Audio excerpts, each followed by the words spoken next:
Hello everyone. तो दोस्तों यहाँ पे आप देख सकते हो आईडीबीआई बैंक की ओर से यहाँ पर रिक्रूटमेंट होने जा रही है। नीचे आप यहाँ पर देख सकते हैं दोस्तों, recruitment of junior assistant manager grade O 2025-2026 की यहाँ पर ये रिक्रूटमेंट होने जा रही है दोस्तों। और यहाँ पर आप देख सकते हो जूनियर असिस्टेंट मैनेजर की यहाँ पर ये वैकेंसी है। जर्नलिस्ट में अगर हम बात करें तो अहमदाबाद जोन में Dadra and Nagar Haveli, Daman and Diu, Gujarat के लिए यहाँ पर पोस्टें हैं। लैंग्वेज आपको गुजराती आनी चाहिए।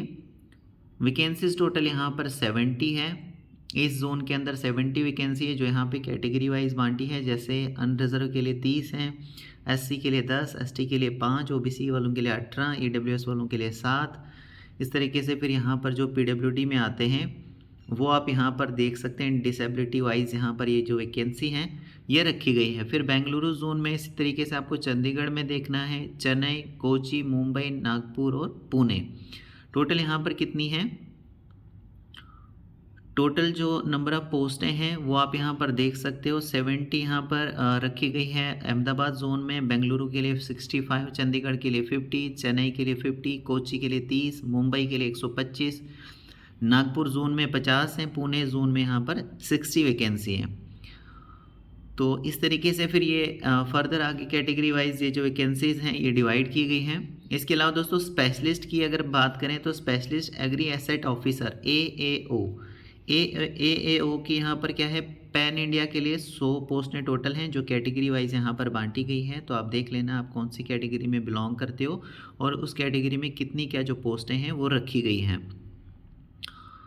In case a candidate is applying for grade O journalist, she will have to apply for only one of the above listed zone। तो यहाँ पर इन्होंने बताया है कि अगर कैंडिडेट ग्रेड ओ जर्नलिस्ट की पोस्ट के लिए अप्लाई करता है तो उसको यहाँ पर जो ऊपर जोन्स दिए गए हैं उनमें से किसी एक जोन के लिए उसको अप्लाई करना पड़ेगा।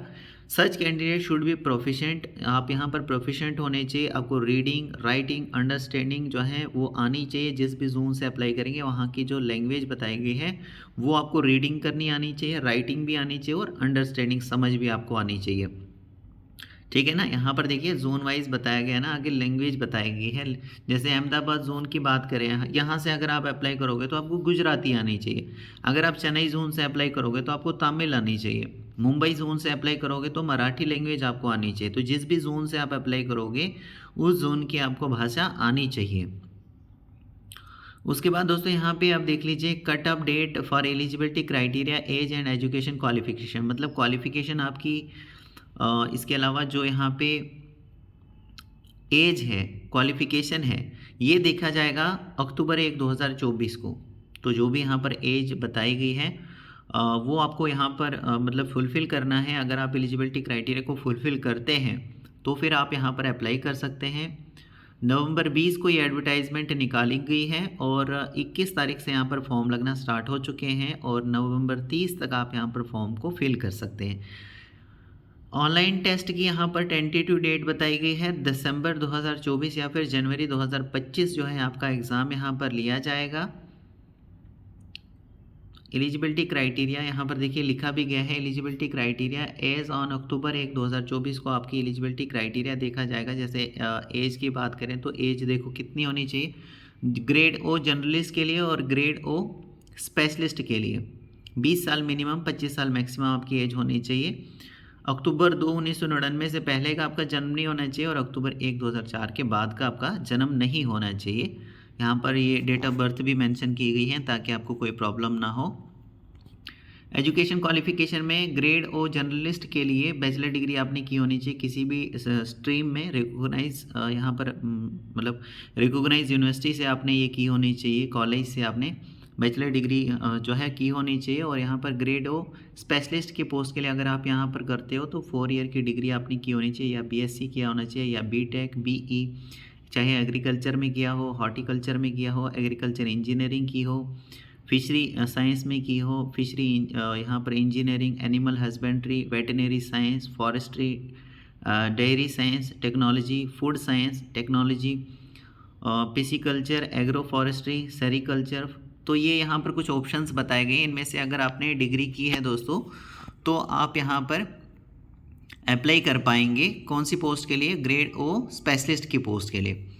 इसके बाद यहाँ पर बताई गई है कि जो आपकी क्वालिफ़िकेशन यहाँ पर बताई गई है उसमें 60% आपके मार्क्स होने चाहिए आपकी क्वालिफ़िकेशन। जैसे बैचलर डिग्री है तो 60% मार्क्स के साथ आपने की होनी चाहिए। 4 ईयर की डिग्री अगर आपने की है तो यहाँ पर 60% मार्क्स मिनिमम आपके होने चाहिए। इससे ज़्यादा है तो अच्छी बात है, लेकिन मिनिमम 60 होने चाहिए अगर आप जनरल EWS और OBC कैंडिडेट हैं। अगर आप SC ST PWD कैंडिडेट्स हैं तो 55% मार्क्स भी अगर आपकी डिग्री में आए हैं तो भी आप यहाँ पर एलिजिबल हैं अप्लाई करने के लिए। इसके लिए आपको कंप्यूटर का नॉलेज भी होना चाहिए, कंप्यूटर आपको चलाना आना चाहिए दोस्तों। नीचे थोड़ा सा स्क्रॉल करते हैं। नीचे स्क्रॉल होने के बाद कुछ और यहाँ पर इम्पॉर्टेंट देख लेते हैं। आप देखिए दोस्तों यहाँ पर on joining the bank services एड एज ग्रेड ओ कंपनसेशन, मतलब ग्रेड ओ के लिए अगर आप ज्वाइन करते हो यहाँ पर बैंक में तो compensation on cost to company in CTC basic basis would range between 6.14 lakh to 6.54 lakh per annum के हिसाब से यहाँ पे रहेगा at the time of joining. Annual increment यहाँ पर रहेगा, मतलब साल की यहाँ पर इंक्रीमेंट भी रहेगी। वो किस बेसिस पर, बेस्ड ऑन परफॉर्मेंस या फिर एनी अदर पैरामीटर जो भी डिसाइड करेगा बैंक टाइम टू टाइम, तो उस हिसाब से यहाँ पर आपकी इंक्रीमेंट भी होने वाली है साल बाई साल। दोस्तों यहाँ पे अगर आप सेलेक्ट हो जाते हो तो देखो यहाँ पे ग्रेड ओ की पोस्ट के लिए initial appointment to the post of junior assistant manager grade O will be on probation for a 1 year का यहाँ पर प्रोबेशन पीरियड रहेगा from the date of joining. जो डेट ऑफ ज्वाइनिंग आपकी रहेगी उसके वहाँ से आपका स्टार्ट हो जाएगा, तो 1 साल का आपका प्रोबेशन पीरियड होने वाला है। Which can be extended the discretion of the bank, तो ये एक्सटेंडेबल भी हो सकता है, लेकिन फ़िलहाल के लिए आपका 1 साल का यहाँ पे प्रोबेशन पीरियड होने वाला है। सिलेक्शन का प्रोसेस क्या रहेगा, तो सिलेक्शन का प्रोसेस रहेगा OT, मतलब ऑनलाइन टेस्ट आपका लिया जाएगा। उसके बाद डॉक्यूमेंट वेरिफिकेशन DV होगा, उसके बाद PI होगा यानी पर्सनल इंटरव्यू होगा, and pre recruitment medical test होने वाला है PRMT। ठीक है, तो इस तरीके से फिर आपको यहाँ पर सेलेक्ट किया जाएगा। जो ऑनलाइन टेस्ट आपका लिया जाएगा, OT जो लिया जाएगा, उसमें logical reasoning, data analysis and interpretation से 60 क्वेश्चंस होंगे, 60 मार्क्स के रहेंगे। 40 मिनट्स का टाइम दिया जाएगा। इंग्लिश लैंग्वेज में 40 क्वेश्चन 40 मार्क्स के रहेंगे। क्वांटिटी एप्टीट्यूड से भी 40 क्वेश्चन 40 मार्क्स के रहेंगे। General economy, banking awareness, computer IT से 60 क्वेश्चन 60 मार्क्स के रहेंगे। 25 मिनट का टाइम दिया जाएगा। और एडिशनल सेक्शन रहेगा AAO के लिए, ओनली AAO के लिए यहाँ पर जो है एडिशनल यहाँ पर सेक्शन होने वाला है प्रोफेशनल नॉलेज का। 60 क्वेश्चंस होंगे, 60 मार्क्स के रहेंगे। 45 मिनट्स का यहाँ पे भी टाइम दिया जाएगा करने के लिए। और ये जो यहाँ पे बताया गया है दोस्तों, ये जो टेस्ट लिया जाएगा तो इंग्लिश लैंग्वेज को छोड़कर बाकी बाइलिंगुअल रहेगा, यानी इंग्लिश और हिंदी में क्वेश्चंस होंगे। इंग्लिश लैंग्वेज को छोड़कर, इंग्लिश लैंग्वेज में इंग्लिश से ही क्वेश्चन पूछे जाएंगे, इंग्लिश लैंग्वेज में ही क्वेश्चन पूछे जाएंगे। बाकी जो यहाँ पे रहेगा जैसे क्वांटिटी एप्टीट्यूड हो गया, जनरल यहाँ पर इकोनॉमी, बैंकिंग अवेयरनेस, तो बाकी जो भी यहाँ पर पूछा जाएगा रीजनिंग वगैरह, ये सारी इंग्लिश और हिंदी दोनों भाषाओं में पूछा जाएगा, इंग्लिश लैंग्वेज को छोड़कर। पेनल्टी भी यहाँ पे पड़ने वाली है रॉन्ग आंसर देने पर। अगर किसी क्वेश्चन का आपने गलत आंसर दे दिया तो 0.1/4 यहाँ पे बताया गया है, या फिर आप कह सकते हो 0.25 करके यहाँ पे आपके मार्क्स माइनस किए जाएंगे अगर आप किसी भी क्वेश्चन का गलत आंसर देते हैं तो। ठीक है, थोड़ा सा नीचे स्क्रॉल करें तो यहाँ पे जो है candidate must be citizen of India, मतलब आप अगर भारत के नागरिक हैं तो यहाँ पर अप्लाई कर सकते हैं। ऑनलाइन फॉर्म आपको लगाना होगा। और बाकी कैटेगरी वालों को यहाँ पे एज में रिलैक्सेशन भी दिया गया है, वो आप यहाँ पर देखना। जो भी कैटेगरी आपकी है उस हिसाब से आप यहाँ पे देखना कि कितना क्या यहाँ पे रिलैक्सेशन आपको दिया गया है। इसके अलावा यहाँ पे फिर से क्वालिफ़िकेशन को आप देख लीजिए, एजुकेशन क्वालिफ़िकेशन को। तो जूनियर असिस्टेंट मैनेजर ग्रेड ओ जर्नलिस्ट की पोस्ट के लिए बैचलर डिग्री आपने की होनी चाहिए। और जूनियर असिस्टेंट मैनेजर ग्रेड ओ AAO की पोस्ट के लिए अगर आप अप्लाई करते हैं तो 4 ईयर की डिग्री आपने की होनी चाहिए। ये जो यहाँ पे बताया गया है, यहाँ पे काफ़ी सारी ब्रांचेस हैं दोस्तों, इनमें से किसी में भी अगर आपने डिग्री की है तो आप अप्लाई कर सकते हैं। परसेंटेज मैंने आपको ऑलरेडी बता दिया, 60% होनी चाहिए अगर आप जनरल EWS और OBC कैंडिडेट हैं। बाकी अगर SC ST PWD कैंडिडेट हैं तो 55% मार्क्स आपके डिग्री में अगर हैं तो आप अप्लाई कर सकते हैं। अप्लाई कैसे करना है आपको? ऑनलाइन मोड से ही अप्लाई करना है। इनकी वेबसाइट के ऊपर आपको जाना पड़ेगा, आईडीबीआई की वेबसाइट के ऊपर आपको जाना पड़ेगा और फॉर्म को फिल करना पड़ेगा। देखिए यहाँ पर बैंक की वेबसाइट दी गई है, आप खुद से भी देख सकते हैं www.idbibank.in।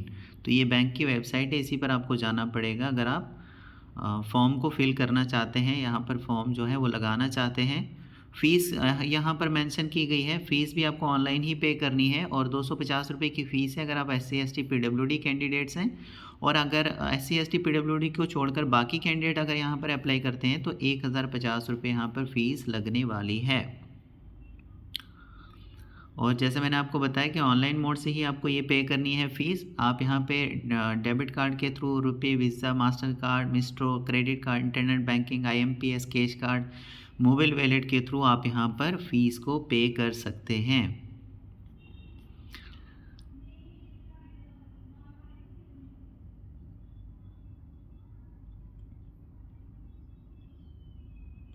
इसके अलावा दोस्तों कुछ और यहाँ पे इम्पॉर्टेंट देख लेते हैं।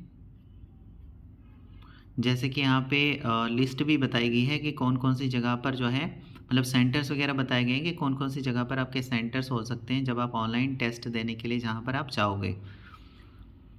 ओके, इसके रिगार्डिंग में जब यहाँ पर एडमिट कार्ड वगैरह आएंगे तो उसके ऊपर तो सारी चीज़ें मेंशन होंगी कि कहाँ पर आपको जाना पड़ेगा एग्ज़ाम देने के लिए। फिर भी इन्होंने यहाँ पे जो है दिया हुआ है, इन्होंने लिस्ट दी हुई है, देख सकते हो आप यहाँ पे। सिटी नेम आप यहाँ पर देख सकते हो और आगे स्टेट वगैरह, सिटी नेम, जैसे स्टेट यहाँ पर दिया गया है आंध्र प्रदेश। तो आंध्र प्रदेश में आगे देख लीजिए कि कहाँ कहाँ पर आपके ये सेंटर्स हो सकते हैं जहाँ पर आपको एग्ज़ाम देने के लिए जाना पड़ेगा। हिमाचल प्रदेश की बात करें अगर तो हिमाचल प्रदेश में आपके सेंटर जैसे बिलासपुर है, हमीरपुर है, कांगड़ा, कुल्लू, मंडी, शिमला, सोलन, ऊना जैसी जगहों पर आपके सेंटर होने वाले हैं। तो इसको भी आप यहाँ पर एक चेक करना चाहते हैं तो चेक कर सकते हैं। तो दोस्तों मैं होप करता हूँ कि आपको ये सारी चीज़ें जो हैं क्लियर हो चुकी होंगी। अगर आप फॉर्म को फिल करना चाहते हैं तो अभी भी आपके पास टाइम है, आप फॉर्म को फिल कर सकते हैं। और अगर आपका कोई डाउट रहता है तो आप मुझे कमेंट के ज़रिए पूछ सकते हैं। दोस्तों आप सबका बहुत बहुत थैंक यू।